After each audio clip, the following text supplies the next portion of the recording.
Powered by the Montana Television Network. This is the 5:30 News on Q2, Montana's news leader. Good evening and thanks for joining us tonight. I'm Jay Cohn. And I'm Jeanelle Slade. Rising floodwaters keep pushing state and local government agencies to call for emergency declarations. The latest declaration out of Lewis and Clark County, where the Montana Army National Guard flew in to rescue nearly 140 students and adults this morning from a remote Bible camp. That church camp is located along the Dearborn River, one of the hardest hit waterways in central Montana. Now, the water levels have come down significantly since earlier this week, but roads to the camp remain impassable. MTN's Jonathan Ambarian tonight brings us a closer look at the rescue. Families gathered in Great Falls Thursday to await National Guard helicopters. They carried 100 junior high students and 37 staff members out of the Montana Wilderness School of the Bible. My first thought was, whoa, we're just a bunch of kids, and instead we get a helicopter ride. This doesn't happen to everyone every day.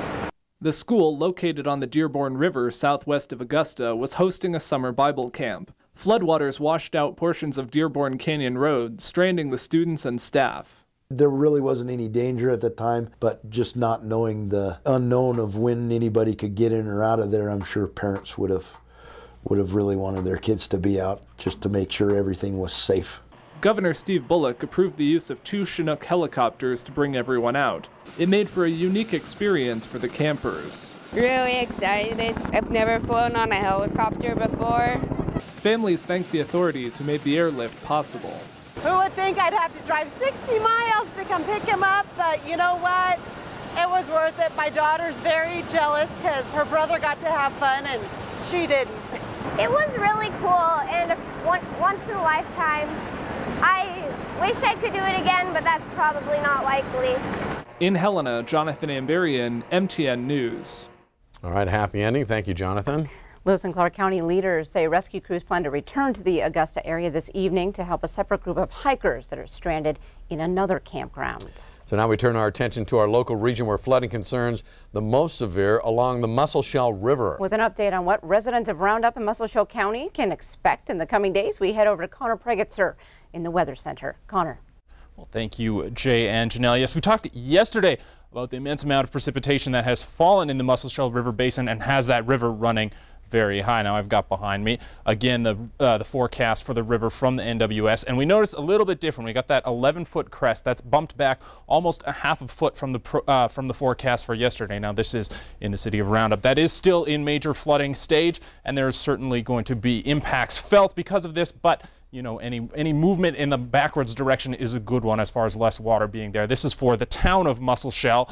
And that's at 11.3 feet. Again, a little bit less water than we were forecasting for yesterday. And this one is finding itself now down in the minor stage. So that's positive news there. Timing for this, Musselshell a little bit later than Roundup, peaking as we head into the weekend. Now, the one wild card here is the potential for the addition of more rain to these already swollen waterways. With the update on our precipitation forecast, I'm going to send it over to Bob. Thank you very much, Connor. Let me show you. I want to start off with a 3D Doppler radar, and it is a big storm. You can see it behind me right there. Take a look at this thing.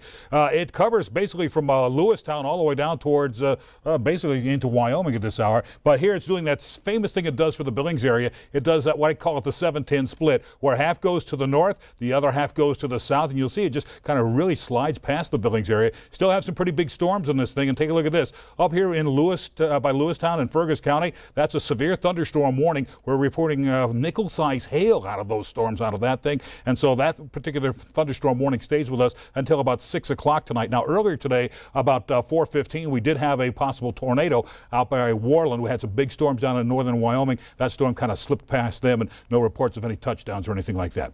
Our forecast is talking about some more rain moving in tonight. We'll have more on that in a few more minutes. All right, thanks, Bob.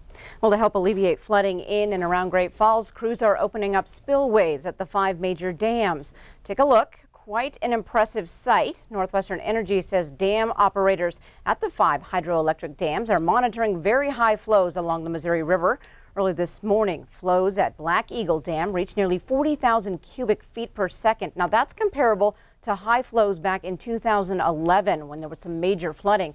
Last night, workers removed the steel spillway beams to open 3 bays at Black Eagle Dam.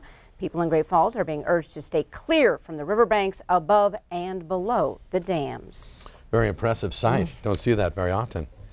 Billings police officers found justified now in the fatal shooting of a suspect at Big Bear Sports Center last November. Frank Half Jr. was shot and killed after nearly a 10-hour standoff at the sporting goods store.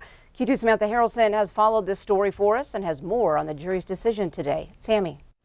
Jay and Jeanelle, after 3 days of testimony, the jury found all of the officers justified in their use of lethal force. Jurors heard from the officers involved and forensic experts about the fatal standoff on November 4th. On Thursday, jurors heard that Half was shot a total of 7 times. 5 bullets were found inside his body. Officers testified Half was non-compliant and acted erratically throughout the standoff, even firing a weapon at officers. Half did have meth in his system at the time. Each officer said they believed Half had every chance to comply, but his actions gave them no other choice but to shoot. This was a difficult and tragic situation. Again, I'm frustrated because methamphetamine played a role. It seems to play a role in the majority of these officer-involved shootings. My heart goes out to the officers that have to make these decisions. And also I'm cognizant of family members that lose loved ones because of this. Now, coroner's inquests are required in Montana in any case where law enforcement is involved in a fatal shooting. Jeanelle? All right, thanks, Sammy. A man convicted of sex trafficking young girls across Montana and neighboring states will spend 3 decades in federal prison. Today in Billings, Judge Susan Waters sentenced 35-year-old Terrence Edwards to 30 years in prison and a lifetime of supervision following that release. Edwards was arrested in Billings in September 2016 after he arrived in town with 3 young girls from North Dakota. Edwards faced counts of sex trafficking by force, fraud, or coercion, along with transportation of underage girls and tampering with a witness. The city of Billings is warning its employees to be aware of an anticipated hacktivist campaign against the state of Montana, local governments, and oil and gas companies. In a security alert sent out this week to all city employees, the city's IT department, in conjunction with the State Department of Justice, says it is aware of a planned cyber attack as a result of the state's participation in the Keystone XL pipeline. Employees have been advised to expect an increase in phishing emails, scam or prank calls, prank faxes, and other social engineering attempts. The employee is also encouraged to consider removing any employment information from Facebook, Twitter, and Instagram. And the warning says the city really has no intelligence to indicate there's any potential physical threat to citizens or workers. But it advises employees to be prepared for protesters, perhaps trying to block access to public buildings, roads, and public transportation. City Administrator Bruce McCandless has told me today that since the city gets its internet service through the state's network, the Department of Justice is advising all users of this situation. McCandless stressed officials believe there is no reason for concern and that there is no direct threat to the city of Billings. But he goes on to tell us the city is using the situation to remind employees of some ongoing security issues. Specifically, that warning asks city employees to monitor physical access to their officers and to keep an eye on for people who may try to piggyback or tailgate into secure areas. Now, this isn't something you hear or see every day. Now, 2 women hospitalized after they swerved to avoid a kangaroo along the Montana High Line. Highway Patrol Trooper Matt Finley tells Q2 when he was called to investigate a single vehicle rollover on Highway 2 west of Dodson on Wednesday. Well, he headed to the hospital to speak with the driver, who told him that a kangaroo in the roadway caused her to swerve and crash. Now, Finley says he laughed a bit, thinking the woman was still in a little out of it after the accident. But when he got to the scene to investigate, he saw the uninjured kangaroo about 40 yards off the road.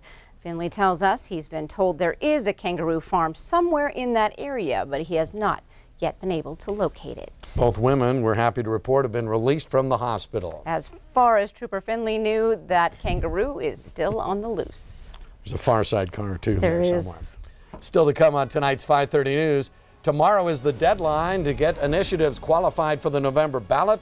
The question is, how many will qualify?